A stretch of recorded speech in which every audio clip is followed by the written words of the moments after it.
Desde a década de 1950, o Brasil tem investido pesado em rodovias. As ferrovias ficaram de lado. Santa Catarina seguiu o mesmo caminho, privilegiou o modal rodoviário.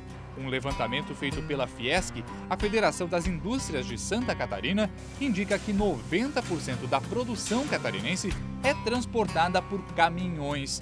As consequências são estradas com capacidade cada vez mais reduzida. A exemplo da BR-101 no trecho norte, considerado crítico.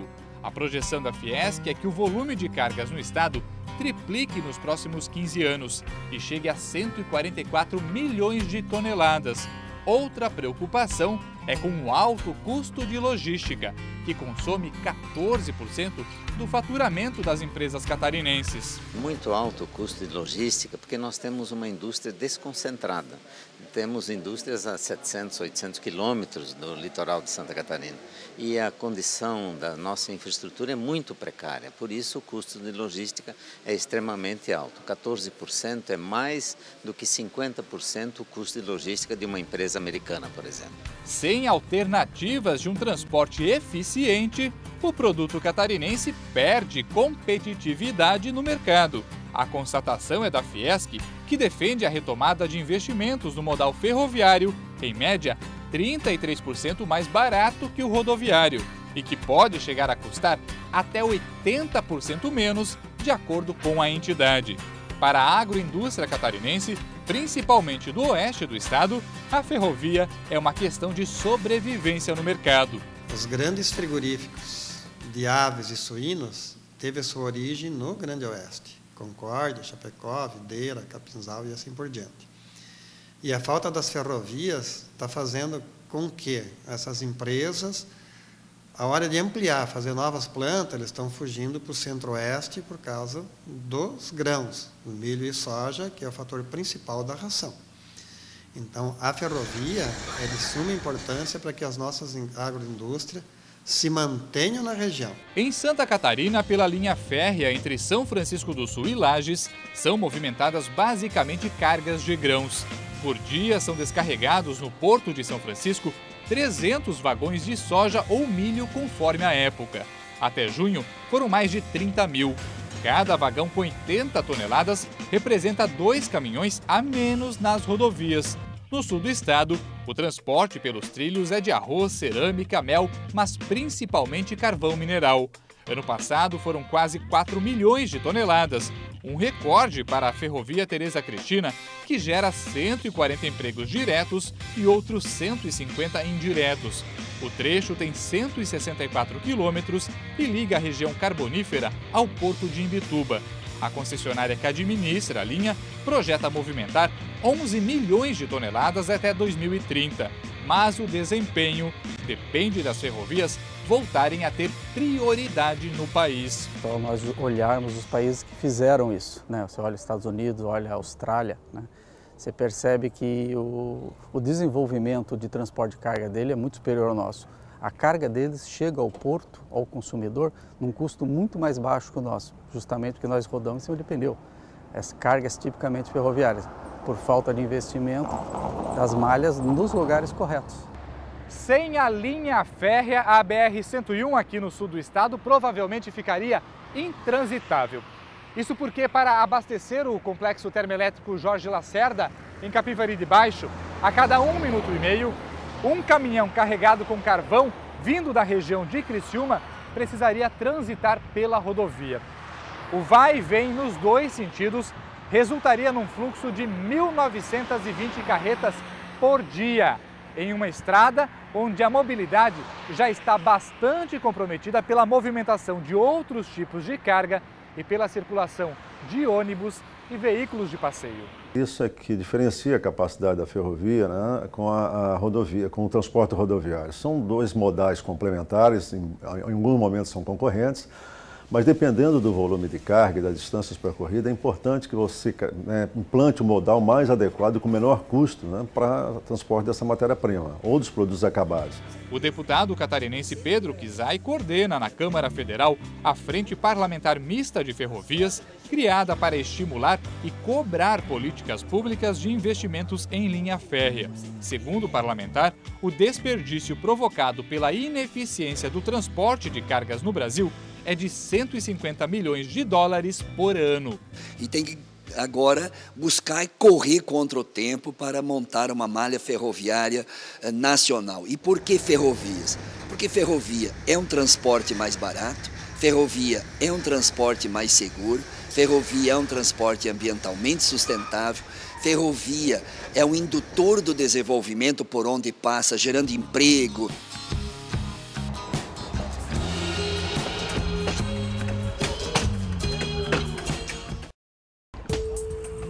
Os 28 mil quilômetros de trilhos existentes no Brasil foram entregues à iniciativa privada entre 1996 e 97.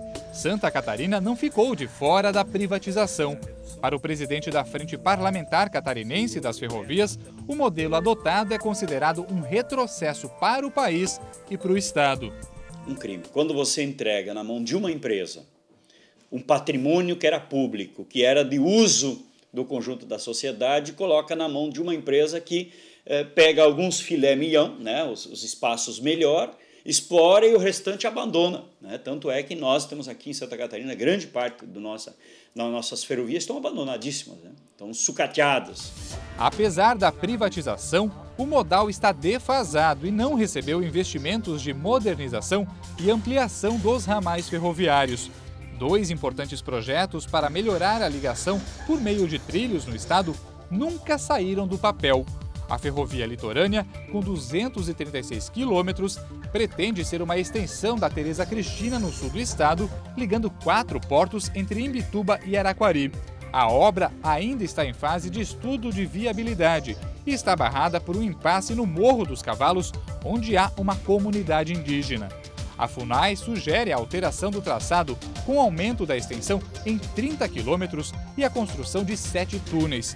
O orçamento estimado passaria de 2,5 bilhões para 16 bilhões de reais. Todos os países fizeram essa opção, né? Distribuir a sua malha, a concepção da sua malha de infraestrutura naqueles modais que melhor atendem o transporte para aquela mercadoria. Então é importante que o Estado pense nessa logística, né? Seja em todos os modais, seja o aeroviário, seja o ferroviário, seja o rodoviário, seja o aeroportuário. Então é importante que o Estado pense nisso, né? Se mobilize, desenvolva e discute isso com o governo federal, que é que tem a concessão disso, que está previsto em lei. 46 milhões de reais é o valor que está sendo gasto somente com o estudo de viabilidade técnica, econômica e ambiental de outro importante projeto para Santa Catarina, o da Ferrovia da Integração, para escoar a produção agrícola e industrial da região oeste com destino aos portos do litoral catarinense. O estudo deve ficar pronto em setembro. A obra de 863 quilômetros de extensão ainda não tem custo estimado e nem previsão de quando deve sair do papel. Se não houver ferrovias, a tendência é as empresas saírem aqui da nossa região. O traçado da Ferrovia da Integração só deve ser definido no decorrer da execução do estudo de viabilidade. A AMAV, a Associação dos Municípios do Alto Vale do Itajaí, luta para que os trilhos passem pela região. Ela vai integrar as regiões e o desenvolvimento. A nossa proposta é que a ferrovia parte, essa rodovia da integração, venha do oeste e chega até o porto de Itajaí. Como os 2 projetos estão em fase de estudos, Santa Catarina ficou de fora do pacote de concessões anunciado pelo governo federal para o setor ferroviário. Recentemente, parlamentares do Paraná, Santa Catarina e Rio Grande do Sul conseguiram colocar no páreo das privatizações a Ferrovia Norte-Sul. O ideal é que o investimento fosse público, mas nós entendemos que não há recursos do governo suficientes para atender a toda a demanda. Então, é preferível que se faça um investimento buscando alternativas como concessão, parcerias público-privadas, porque possamos aí ter, então, as ferrovias implantadas. Empresas chinesas estão de olho nas ferrovias de Santa Catarina e interessadas em investir na expansão da malha ferroviária. Algumas pediram ao governo do estado um estudo mais básico de viabilidade, principalmente econômica. A Secretaria de Planejamento entregou a essas organizações que estão sendo mantidas em sigilo informações sobre as cadeias produtivas existentes no Oeste, Vale do Itajaí e Planalto Norte. Os dados estão sendo analisados pelos investidores internacionais. Somente com esses dados na mão é que nós vamos poder ter base para conversar com o setor privado se ele topa investir ou não um volume de recursos, porque são investimentos que só permitirão lucro com uma visão de 20, 30 anos. Eu acredito que é possível que algumas empresas brasileiras entrem, mas acho que a gente tem que olhar para o capital internacional. Então, hoje, a Coreia, a China estão ávidos por fazer investimento em outros países. Enquanto persistem as indefinições e nenhuma obra sai do papel, a indústria catarinense padece de alternativas para viabilizar o crescimento sustentável dos negócios.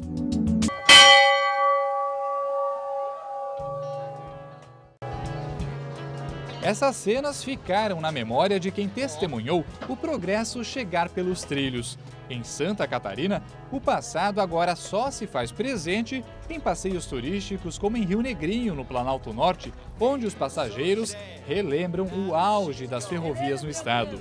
O guia repete os mesmos procedimentos dos antigos chefes de trem, inclusive o de furar a passagem com um perfurador original da época. Eu trazia meus filhos de Joinville e Jaraguá pequenos. E hoje eles só são pais e avós. Uma vez por ano a gente saía às 8h30 de Jaraguá e chegava às 18h30 em Canoinhas, Marcílio Dias.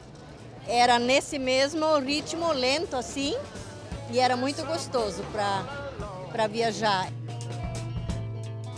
O transporte de passageiros começou tímido primeiro no sul do estado em 1884. Cerca de 12 pessoas usavam esse meio de locomoção naquela época. Com o tempo, o número de viajantes aumentou e durante 84 anos, os catarinenses iam de um município ao outro em algumas regiões por meio das ferrovias. Mas a partir do fim da década de 1960, as locomotivas começaram a perder força e espaço para outros veículos. O problema do transporte ferroviário é que ele não compete com a velocidade, né? A não ser os trens TGV na Europa, os trens de grande velocidade, mas o trem nos moldes do Brasil não compete ainda com a velocidade das rodovias.